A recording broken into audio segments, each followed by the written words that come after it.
services. Maybe give you guys some ideas of what to watch or get your opinions on what you're watching. But I also did have a request for some mouth sounds from Sam Swansea, and I do what I can to try and incorporate requests into what I do, but sometimes some triggers I struggle to do because I'm either not very good at them or they're not something I enjoy myself, so there might be a compromise. Like today I feel like this is a compromise because it's not 100% mouth sounds, but this is the closest I think I can get to doing some good mouth sounds, as it's not something I find particularly like a good trigger myself. It's something I don't enjoy ASMR wise, but I'll always do what I can to try and incorporate what requests that you guys put forward to help you out and relax you. But I'm going to go through my three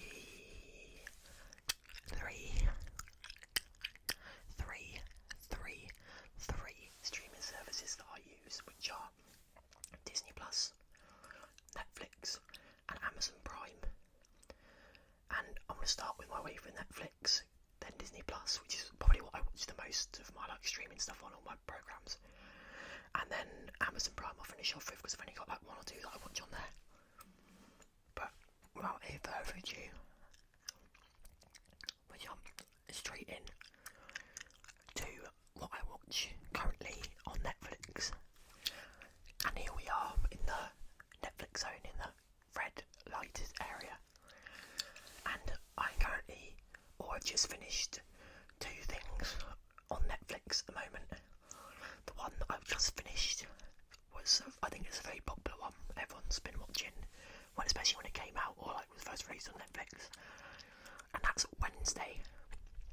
I got into this because my fiance wanted to watch it. It wasn't something I was particularly interested in watching on my own, but I'm glad she wanted to watch it, and sort of I joined in and watched it with her because it was very, very good, a lot better than I thought it would be.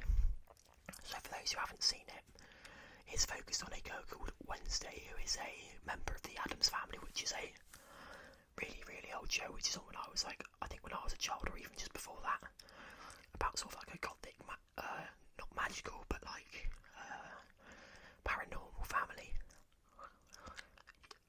So you've got a mother, a father, a son, a daughter, and they have a hand called Thing, which is I say a friend, a helper. It's just an enchanted hand effectively.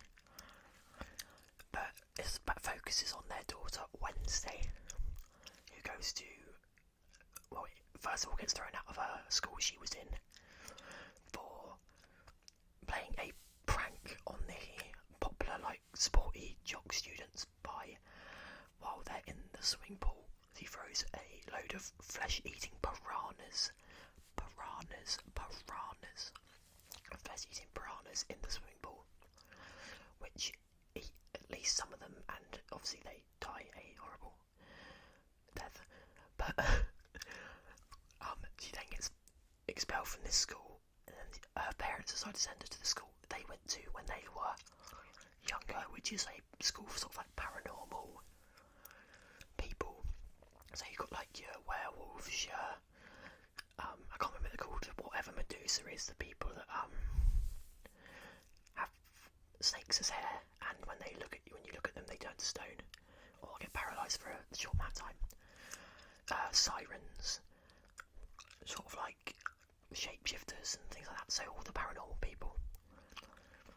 She gets sent off to that school, and basically her parents went there and they had a mystery around it, that they thought her father was guilty of murdering one of the students, and it follows a whole plot because then other students start getting murdered and dying out of them for no reason or unaccountably, and the town sheriff keeps trying to pull people up and arrest them unfairly, but he's sure it's the weird kids in the weird school, as he calls them. So this sort of follows her journey through the school,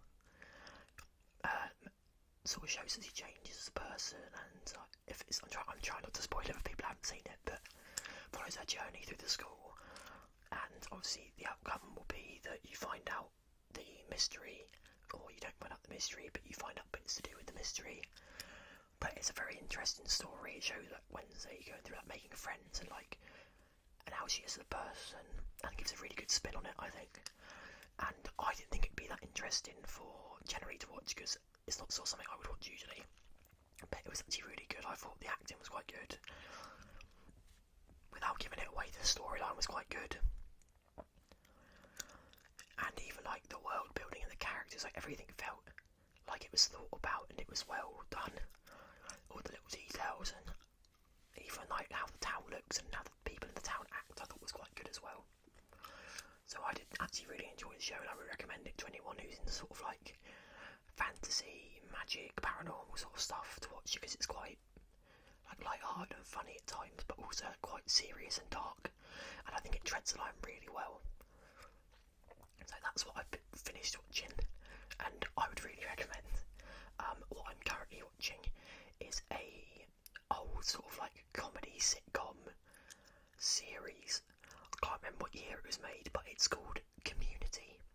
For people who know, like the famous people it would sort of feature would be Donald Glover, who is Childish Gambino, and I think that he's quite good but he's quite young. But basically it's about a lawyer who realises that he can no longer be a lawyer, or is told that he can no longer be a lawyer due to the fact that he hasn't got like certain qualifications that he needs, and he has to go back to college to get them in America, so community college to get them. And obviously he's a bit of an older student there compared to some of them, but there are some older students there. And he basically meets a girl when he gets onto campus that he has a thing for, or finds attractive, or whatever the way you want to put it, and ends up telling her that he's starting a Spanish class to tutor people in Spanish, and so they can all come together and learn Spanish and improve it, because I think that's one of the classes they're studying. And she obviously then shows up and ends up like inviting other people when he thought it was just going to be them two, and this is where you get to meet the cast for the first time, which is obviously I should know the people's names, I'm awful at this, but I know the actor, but I can't remember his name. But you have all of them come together for the first Spanish lesson, because she invites them all of her friends, and you've got an older gentleman who was a bit loose, had many divorces, an older woman, the lady, I can't remember her full name, I think her name's Alison something, but she plays Helen in Drake and Josh, the theatre manager. And she's now, again, another sort of mature student who is having issues like with her marriage and like her husband's leaving her and stuff like that. Then you've got two younger boys, which is obviously Donald Glover, who I can't remember the name of his character, but he's basically a jock that ended up coming away from the sport in high school due to a serious injury, and now he's got nothing to fall back on. And his friend, who is a sort of very like peculiar, he's like Sheldon from The Big Bang Theory, if you get the reference, and he's very peculiar and a bit different and a bit quirky, like you always have in the sitcoms, and they're friends. And then you have the girl obviously who he's interested in, who is sort of your typical like smart girl from like the sitcom era, where you have a smart, strong, independent woman as such who doesn't really want to show that she's interested in the main character, but eventually they end up sort of getting together, or like they start showing their feelings for each other.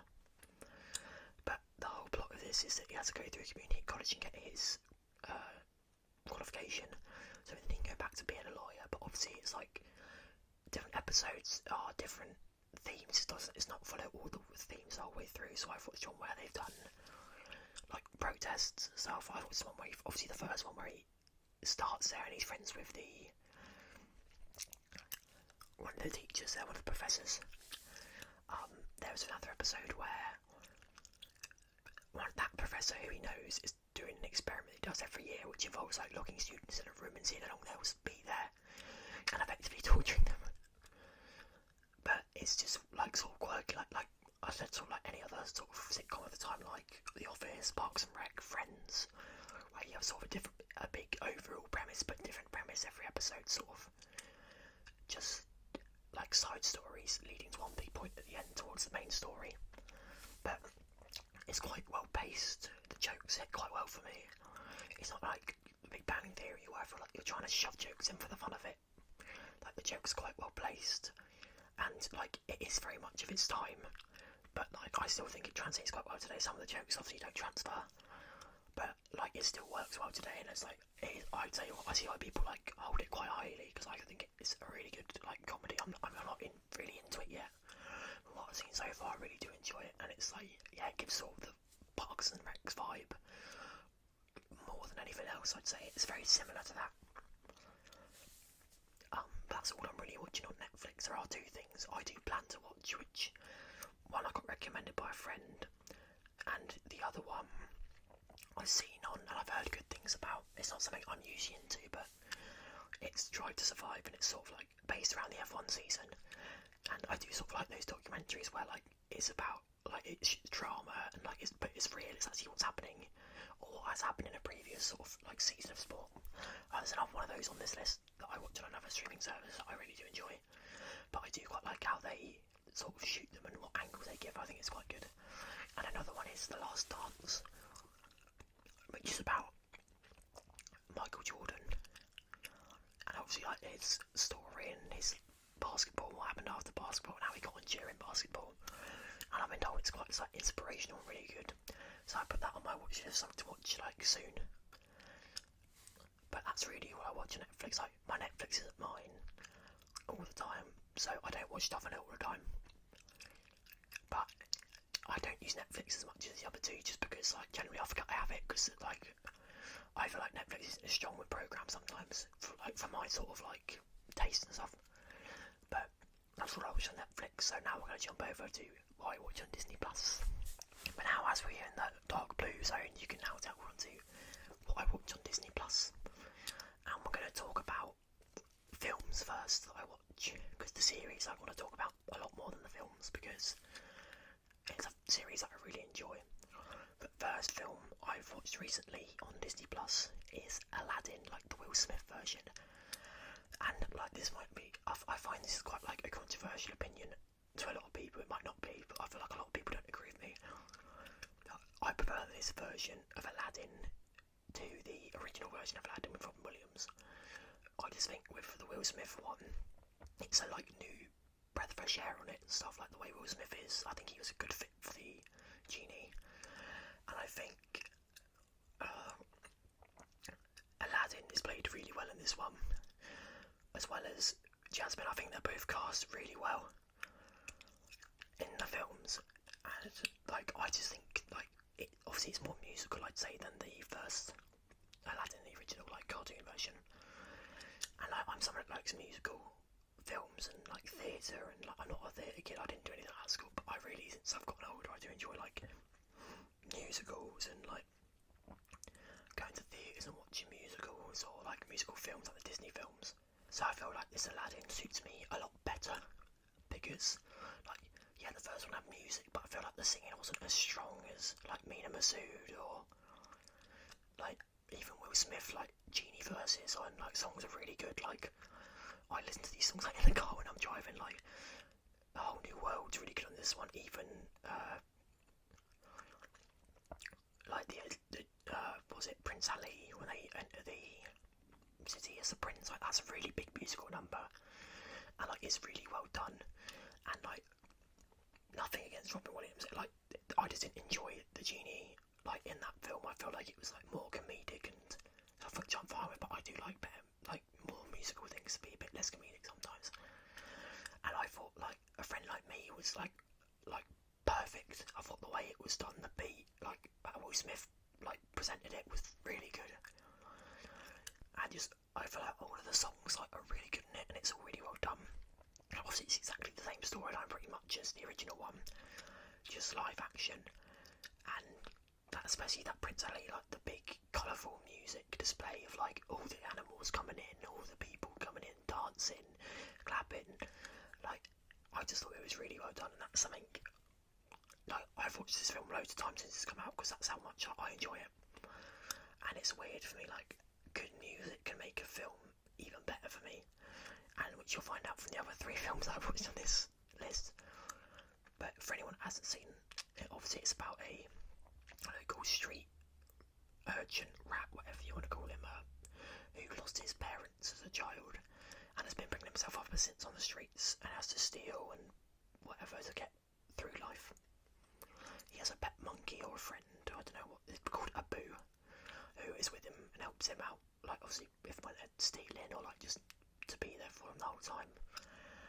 And basically it ends up with when he's going around his daily tasks in the market, like trying to steal stuff, trying to get food, trying to like sweet talk people, giving him food, he stumbles across the princess, who he doesn't know is the princess, and he ends up saving her when she's trying to take food to give to the local children who are hungry and like homeless, because the merchant doesn't know that she's the princess, because no one's ever seen her because they keep her locked away since her mother died. Then Aladdin swoops in before the police are calling her to sweet talk the merchant. Obviously saying like, oh, it's okay, and he gives her the bracelet off her wrist, which is her mother's. He doesn't know that, and then she thinks he's lost it, but obviously then he gets it back by like a sleight of hand and gives it back to her before she starts panicking. They then realise and they chase through the city, and eventually she has to go back to the palace. He goes back to his like rundown sort of like hideout area,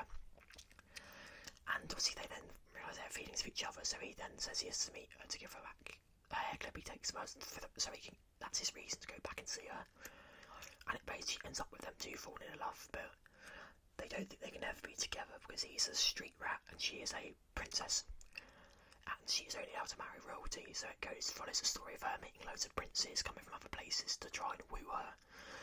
And Aladdin trying to find out ways to meet her and think of ways that he can marry her, which ends up him obviously falling onto a genie lamp when he's taken to the Cave of Wonders by Jafar, who is the princess's and the king's sort of like right-hand man. He's in sort of charge of like the army and stuff and all those bits, the consort.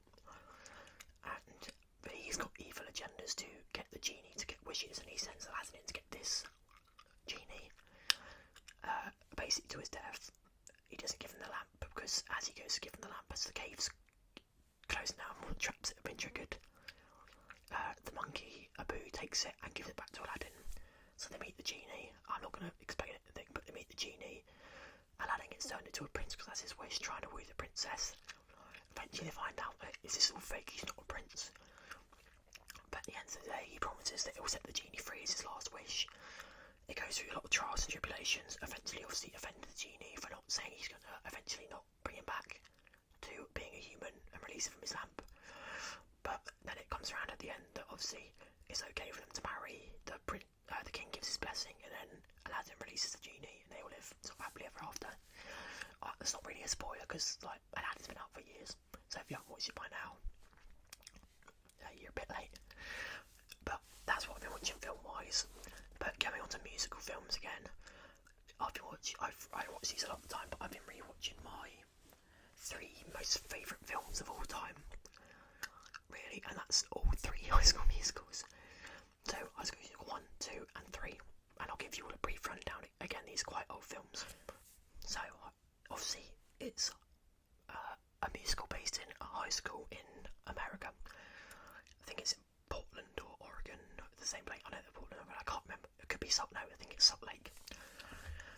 But High School Musical 1 follows the story of Troy Bolton, the school's star basketball player like jock, and Gabriella Montez, the new girl who is a good genius who transfers from another school.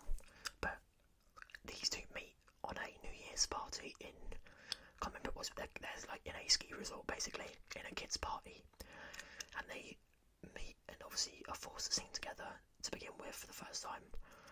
So obviously they're forced together, they end up talking afterwards, and as they exchange numbers and he's asking Gabriella questions, she leaves. They end up being at the same school, and she's trying to have a new start, he's trying to have a new start, but he doesn't want people to know that he sings because obviously you can never do both. You can't sing and be a basketball player, it can never happen. So they join the school, but then the yearly school musical begins, and they have secret talks about auditioning for it and whether they should or not. There is two other characters in it called Sharpay and Ryder, who are brother and sister, and they're like the star actors. So they give they get the parts every year. They practice. They're known around the school for being successful like singers, dancers in every production they do, and it's always play the star lead. So I get a bit out of place when Troy and Gabriella eventually start to decide to audition for the parts of the leads in the High School Musical. And it ends up with Sharpay trying to split them both up and hate each other. And they do this, and also their friends join in on this separately to Sharpay's plans because they don't like what their friends are becoming. So they don't like that Gabriella's trying to become a singer instead of being smart and helping with the school like event. I can't remember what it's called now, top of my head, but it's a like smart contest. So they have to do like math, science and stuff, and it's competitive. And then Troy's friend don't like that he's forgetting about basketball to sing with this girl who he met on holiday, basically. So they try to split them up. They end up hating each other and not wanting to sing together. But eventually their friends realise that they've done wrong. They don't get them back together for the final, like, big finale of the film, where they both go back for their second audition and sing together and get the lead roles. And basically this is showing that, I think the idea, the premise of the movie was to show that you're not like stuck in your box. You can do whatever you want. Don't be afraid to break the status quo, because that's why the song's in there. The status quo. But it's got loads of good songs in it. Like, I think I could probably sing all the songs straight off the top of my head. Like, for even all these films, if I could sing slightly, I'd do so many videos of like soft singing these songs to relax people, because like, I know every word and like that. I think they're some of my favourite music, as bad as it sounds. So now it's very High School Musical 2. So basically in High School Musical 2, it starts where the last one left off, at the end of sort of like their term, their semester, and it's the end of school for the year. They're about to go on some holidays. So it picks up with them in class together, like on the last lesson on the last day, where they're all talking about getting jobs and trying to get some money and spending time in the summer. And Sharpay's plan is to keep Troy near her for the whole of summer, and she wants to give him a job at the like summer club her parents own, the country club. So she talks to one of the like employees who runs the country club. They get in touch with Troy, and he says he'll only work there if he can bring his friends, and all his friends will work there, so they'll end up working together. But obviously Sharpay's plan is to get Troy to perform with her in the like talent show the other year, the big music show, to try and get him run over from Gabriella and trying to get sort of more reputation for herself. But this also is for Troy trying to get himself into college to get to a basketball team, which Sharpay uses to her advantage because she knows people in these colleges, or her dad does. So Troy ends up focusing on all these things with other people and meetings with Sharpay and her parents, trying to get into college and neglecting his friends. But then Sharpay then neglects her brother, who ends up with all of Troy's friends like Gabriella, Chad, because Troy's with Sharpay. So then it will switch over where Ryan is with all the High School Musical guys and trying to create music to against Sharpay to get revenge on her. And Troy's being forced into doing this musical with Sharpay because he feels like he gives him the best chance of getting into college. So Troy and Gabriella fall out, and they are related for most of the film because Troy keeps being late for dates and not showing up and neglecting her to spend time with Sharpay, trying to get into college and spending time playing basketball with these guys in college, trying to impress them. And the film builds up to a big ending where Troy refuses to perform with Sharpay in the concert because he wants to be with his friends, and wants to perform, but they've got Ryan who's done this musical number for them. And in the end, they say it's fine for him to perform with Sharpay, and it's fine for Ryan to perform with all the others, so like Gabriella, Chad. So they end up performing together, and they end up giving the award, the like winner of the competition, to Ryan on his own this year, which is a big milestone, obviously showing that he's not bound to Sharpay's shadow. And I think that's the story, moral of this High School Musical, is that obviously you're not bound to your shadow, you can do whatever you want again, and don't be afraid to step out of someone else's shadow to be your own person. won't say too much about the High School Musical 3 because it's the one I watched the least. But basically, it's their final year. They've all decide what college they're going off to and where they want to go. Joy's stuck because he wants to do basketball, but he also wants to follow Gabriella off to college to do other things. But he doesn't know whether to go to college for music and theatre or basketball. And they also all don't know whether to perform in the last musical at school because they're going to put on one last musical. Obviously, they'll end up doing it, and they get to the end of the story after doing this musical. Go their separate ways. Chad goes to another college and plays basketball, so does Troy, but he goes to a school where he can do theatre and basketball. So he's with Gabriella, and it's basically, obviously, I think the final moral of this one is don't compromise on what you want. So obviously he wanted to do both, and in the end he realised he could do both, it just meant not following other people. But that's all the movies in a nutshell. I could do loads of videos, or a whole video on each High School Musical movie and breaking it down and everything because I love them.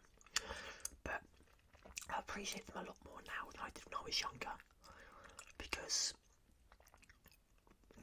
like I feel like they've aged like not well, but like they're still big. Like kids now still reference them, and like the music's really upbeat and good. So it's music I listen to keep me like in a good mood, or if I need boosting because I know all the words.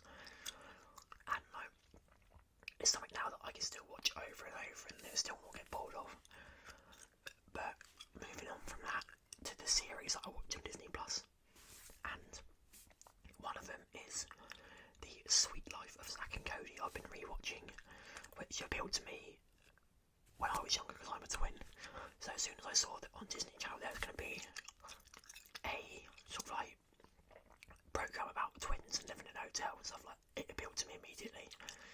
And I still think I remember when it premiered when I was younger, and like I still get back now watching these episodes and I remember a lot of it, like, and some of it like still translates, even the comedy translates over to today. There's still people that make jokes about like Sweet Life, like Almore from like you see on like Mr. Moseby, stuff like that. So, but it's about two boys who live in a hotel because their mum works there as a singer and they're broken up from their dad, so her mum obviously it doesn't seem like they can afford to live anywhere else, but her mum's lucky that they've got a job in a hotel where she's singing, and it basically follows their antics of them going around different hotels doing things. Every episode's different, like it doesn't really, as I said, it doesn't really have an overall narrative, like it just, every episode's a new crazy adventure every time to do with the hotel. They have people, they have friends obviously at school, but then they have people in the hotel who are like Esteban, Muriel, Arwen, Maddie, London, Mr. Moseby, who all get involved in like every story plot. Like the main characters are like Maddie, London, Mr. Moseby, Zack and Cody, and sort of the recurring characters that happen all the time. Like they're in episodes, but not always the main plot. It's like Arwen, Esteban, Muriel. Like they're always about, but they're not always part of the story. But it just follows their antics in the hotel, what they get up to in their spare time. So that's like pretty straightforward, but I would recommend that if you haven't seen it. Like, I wouldn't say it's aged well, but it hasn't aged badly. Like, it's still quite good to today's standards, even though like you can tell it's quite old when you watch it. But now on to the final series I watch on Disney Plus. That is another High School Musical related series. I'm working my way back through it. I've watched it twice, like 2 or 3 times, all the way through. Series 3 from 1, but it's High School Musical, the musical, the series, and it's like a series based on a mock documentary of a school who are making a musical on High School Musical, and it's obviously the school where High School Musical was originally filmed in Salt Lake. So a new teacher comes in called Miss Jen, and she wants to make High School Musical in the school it was originally made and give the kids a chance to live High School Musical for themselves. And this is a series that makes a fake documentary following them around on how it happens, and in like sort of where they have the bits where they cut to camera and then go back to the thing. So it's like a fake documentary on them making a version of High School Musical on a series, which is also like fake. It's not real. It's acted. It's scripted. You have Miss Jen, who is the main teacher, who comes in and as an unqualified job teacher that no one knows to produce this film after saying she was in it herself. When she was effectively just an extra, but she puts on like she was a really like speaking role in the film. But then you have Ricky and Nene, who are boyfriend and girlfriend. Complete opposite. So she's like a theatre girl, loves singing, loves dancing, loves going to like theatre camp every year. He's like a skateboarder who has no interest in like musicals, thinks they're stupid, thinks he's too cool for them. So you've got like your Troy and your Gabriella, like as a premise, and it ends up with them splitting up in the first episode because over the summer she said she loved him and he didn't say it back. So that caused a rift. She then went to band camp. She went to theatre camp over the summer and ended up with EJ, who is the most popular guy in school, or one of the most popular guys in school. He plays on the water polo team. He's like a big jock, but he loves theatre as well. So when Miss Jen puts his theatre production on, she goes with him to be the lead, and that makes Ricky jealous, who then goes and auditions himself. And they find out, oh, he can sing, he can do all this. Ricky and Nene are the main characters, which makes EJ mad.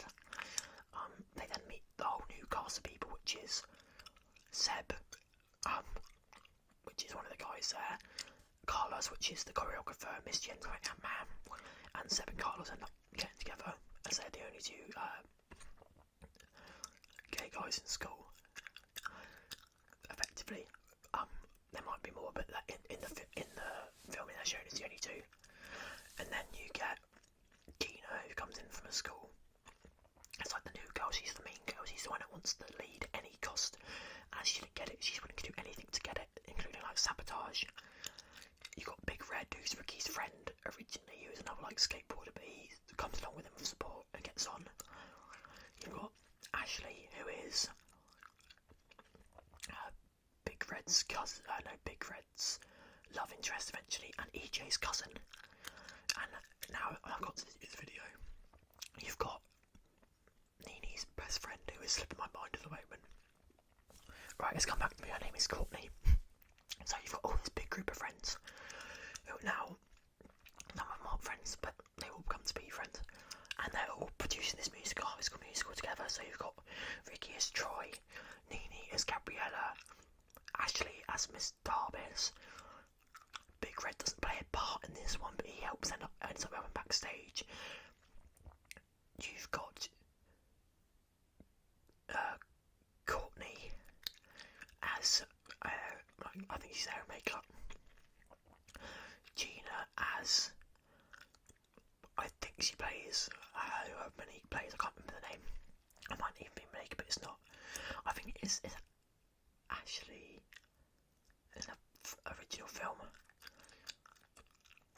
And then I think that's it for the main cast, because Seb plays Sharpay, and Carlos doesn't play anyone in this one. He's just like the choreographer, he's behind the scenes. So they all end up playing these things together, but as it obviously is like teenage life, other things happen around it. So like Ricky and Nene are on and off, they end up getting back together, then they're not, then they are. Big Red and Ashley start to sort of like fall for each other, and you start there's something developing there. But then Ricky's dad and mum split up, leaving him in like turmoil. She then comes to the opening night with her new boyfriend, which causes Ricky to storm off stage and tell EJ he has to play the part. Also knowing that Nene's got a scout in the audience for a new college or new high school she wants to go to, perform an arts one. And he doesn't think that he can like perform well enough to get her to the place she needs to be, and he thinks it's important, so he asks EJ to step in.